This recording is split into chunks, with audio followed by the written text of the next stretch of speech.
So guys ये रही एक नॉर्मल सा बोतल।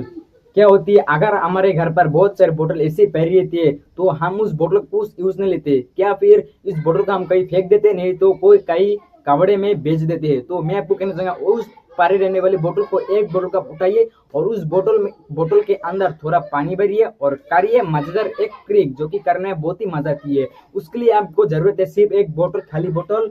ये देखिए ऐसा एक खाली बोतल और उस बोतल में थोड़ा सा मात्रा पानी डालना पड़ेगा और फिर करने से बहुत ही मजा आती है इस बोतल ट्रिक को। तो चलिए गाइस इस ट्रिक को जल्दी से स्टार्ट करते हैं। सब्सक्राइब कीजिए हमारे यूट्यूब चैनल और दबाइए इस घंटे को, जब भी मैं इसी तरह की वीडियो अपलोड करूँ तुरंत आपके पास नोटिफिकेशन जाए और आप इस वीडियो को देखकर कुछ सीख सके। सो गाइस देखिए ये रही खाली बोतल, देखिए इसमें कुछ भी नहीं है। तो इसके अंदर डालना पड़ेगा हमें थोड़ा सा पानी, जरा सा।